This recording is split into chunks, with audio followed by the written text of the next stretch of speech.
Alors, maintenant, pour la fonction tangente, qui est elle aussi issue du cercle trigonométrique, on va devoir regarder le rapport qu'on peut établir entre l'ordonnée d'un point trigonométrique et son abscisse, selon la mesure de l'angle en radian, là, quand notre point parcourt l'ensemble du cercle. Donc, puisqu'il s'agit d'un rapport entre l'ordonnée et l'abscisse, la fonction tangente, parce qu'on le sait, c'est sin sur cos, une tangente, eh bien, il va falloir être prudent, parce qu'on va observer, à certains endroits, un phénomène un peu particulier. Donc, si on débute avec la première position, comme on le fait auparavant avec la fonction sinus et cosinus, à la première position, donc à 0 radian, on sait que l'emplacement de ce point-là correspond à la coordonnée 1, 0. Eh bien, quand on va vouloir déterminer la tangente de ce point-là, on va devoir utiliser l'ordonnée 0 divisé par l'abscisse 1. Bon, on sait que la valeur qu'on obtient ici, c'est 0, et c'est pour ça que si on regarde à 0 radian, donc à la première position, on a effectivement une tangente qui vaut 0, donc c'est pour ça que sur la courbe, on voit ici à droite qu'on a la coordonnée 0, 0. Si on poursuit le parcours du point, en fait, si on l'entame, puis qu'on se rend à pi sur 2, eh bien, à la deuxième position, pour pi sur 2, quand on va vouloir déterminer la tangente, on va vouloir donc calculer l'ordonnée divisé par l'abscisse, donc 1 divisé par 0, eh bien, on sait que cette valeur-là, elle est non déterminée. Et c'est pour ça que vous voyez ici, à la deuxième position, qui correspond à pi sur 2, on a un problème. En fait, on rencontre ici ce qu'on appelle l'asymptote de la fonction. Donc, c'est-à-dire un emplacement où la valeur qu'on obtient en tangente est non déterminée. Et c'est pour ça que votre courbe fuit vers l'infini. Donc, cette fonction-là, la fonction tangente, possède ce qu'on appelle des asymptotes, des endroits qui, lors de son calcul, vont relever d'une problématique particulière.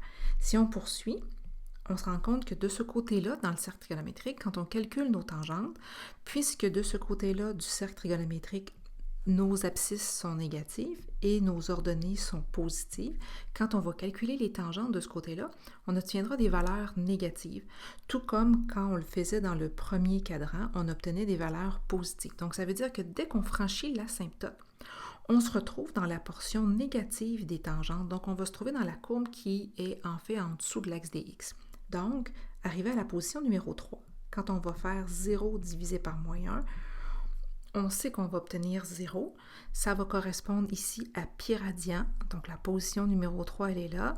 À pi radian, donc, j'ai une valeur de tangente négative. Mais avant ça, dans la portion qui était ici, mes tangentes étaient toutes négatives. En poursuivant la rotation dans le point trigonométrique, on arrive bien entendu à 3 pi sur 2 éventuellement, la position numéro 4. La problématique avec 3 pi sur 2, elle est la même qu'à pi sur 2. On va faire moins 1 divisé par 0 et on sait que cette valeur-là, elle est non déterminée. C'est pour ça que rendu à 3 pi sur 2, on obtient une autre asymptote de notre fonction. Donc, sur un cercle complet, on va observer des asymptotes là où on divise en fait par 0 quand on fait le rapport entre l'ordonnée et l'abscisse. Et c'est pour ça, entre autres, qu'on va observer que la période de notre fonction, elle est sur une distance de pi, donc selon qu'on a une fonction tangente transformée, on dira pi sur b. Et cette fonction-là, même si elle est symétrique, même si elle refait, en fait symétrique, si elle est périodique, même si elle est périodique, elle va refaire son mouvement, donc ici on va parler comme d'une espèce d'oscillation là, verticale, on va passer des tangentes négatives aux tangentes positives tout le long de notre cycle. Et votre fonction, donc ces asymptotes, vont toujours faire en sorte que le centre de notre courbe, HK, notre point d'inflexion, va se trouver en plein centre de ces deux asymptotes-là. Mais la distance entre vos deux asymptotes, c'est toujours une distance de période. Maintenant, si jamais vous avez une fonction transformée, tangente transformée, et que le produit du paramètre A et B est positif, donc à ce moment-là, votre tangente sera croissante. Et si jamais le produit de votre paramètre A et de votre paramètre B est négatif, à ce moment-là, la fonction sera décroissante. Donc si vous avez un AB positif, un produit de AB positif, votre courbe a l'air de ça. Et si jamais le produit de AB est négatif, à ce moment-là, votre courbe va être plutôt décroissante parce que l'un des deux va faire en sorte qu'il y aura une réflexion qui sera affectée sur votre fonction. Maintenant, si on regarde comment on peut aller tracer notre fonction tangente, pour tracer notre fonction tangente, on va en fait se limiter au traçage d'un cycle.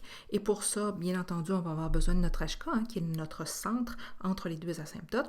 On va avoir besoin de déterminer l'emplacement exact de nos asymptotes. Et pour ça, on se servira en fait de la symétrie de notre fonction qui fait en sorte que puisque notre HK est en plein centre, et qu'on sait que la distance entre les deux asymptotes, c'est une distance qui vaut une période de l'une à l'autre, le centre est en plein milieu.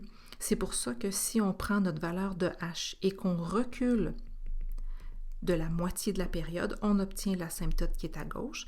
Et si on part de notre h et qu'on ajoute une demi-période, on obtient l'asymptote qui est à droite ici avec h plus pi sur 2. Maintenant, pour avoir notre sens de variation de notre fonction, on va l'affecter à notre paramètre a, nous essentiellement, mais on doit se rappeler que notre période ici, ça va être donné par pi sur la valeur absolue de notre b. Donc, comme on va prendre la valeur absolue de notre b, ce sera une valeur positive, ce sera que le a qu'on va faire changer du positif au négatif. Donc, si on illustre ça avec l'exemple qui est ici, donc à partir de cette règle-là, on voit que notre paramètre a est de 0,5, donc il est positif. Mon b ici, je vois aussi dans ma règle qu'il est positif, donc ça veut dire que le produit des deux va faire en sorte que ça va être une valeur positive et ma fonction sera donc croissante. Donc elle aura l'air de ça et elle sera comprise entre deux asymptotes. Maintenant, mon h et mon k, donc le point que moi je vais aller tracer avec un point rouge là, dans mon graphique dans quelques instants, mon h et mon k, qui est en plein centre entre mes deux asymptotes, sera situé à 3, 4 dans ce cas-ci. Et j'ai besoin donc d'avoir aussi ma période pour pouvoir aller positionner là, mes asymptotes dans quelques instants. Ma période est toujours donnée par pi divisé par la valeur absolue de b. Donc, pi divisé par la valeur absolue de pi sur 2, ce qui va nous donner ici 2. Maintenant, ce que ça signifie, c'est que la distance totale entre mes deux asymptotes sera une distance de 2, de l'une à l'autre, mais ça signifie aussi qu'en sachant ça, je peux aller trouver l'emplacement de l'asymptote de gauche et de l'asymptote de droite pour la fonction que je m'apprête à dessiner. Donc, pour l'emplacement de l'asymptote de gauche, donc celle qui est ici, là, c'est l'asymptote de gauche, celle-là, c'est l'asymptote de droite. Pour l'emplacement de l'asymptote de gauche, je dois débuter à mon h, qui vaut 3, et je lui enlève une demi-période. Donc, je lui enlève ma période divisée par 2, ce qui fait que mon asymptote de gauche va être situé exactement à 2 pour mon premier cycle, et mon asymptote de droite, je pars de mon h, je lui ajoute une demi-période, parce qu'on se rappelle, je disais il y a quelques instants que comme mon hk est situé en plein centre, pour déterminer l'asymptote de droite, je dois partir de ce h-là et ajouter la moitié de la période, donc plus 2 sur 2, ce qui va faire que mon asymptote de droite va être situé ici à 4. Alors, allons placer d'abord notre axe des x, notre axe des y, nos gradations. Donc, si ici je fais des bonds de 1, ça va me permettre d'aller placer assez facilement chacun de ces éléments-là. Et pour mon axe des y, je vais également faire des bonds de 1 ou de 2. Je pourrais ici faire des bonds de 2 puisque j'ai un sommet, enfin un HK à aller placer à 3, 4. Donc, je pourrais décider de faire des bonds de 1 ou des bonds de 2. Tout ça, c'est valide. Donc, si je commence par placer mes asymptotes, j'ai une asymptote qui passe verticalement à 2 quand x vaut 2. Par habitude, je trace toujours mes asymptotes vertes, mais ce n'est pas une obligation, bien entendu. L'important, c'est de les tracer pointillés pour bien montrer là, que c'est des valeurs qu'on va éviter. Donc, on va les frôler, mais on n'y touchera pas. J'allais placer mon HK à 3, 4, donc ici.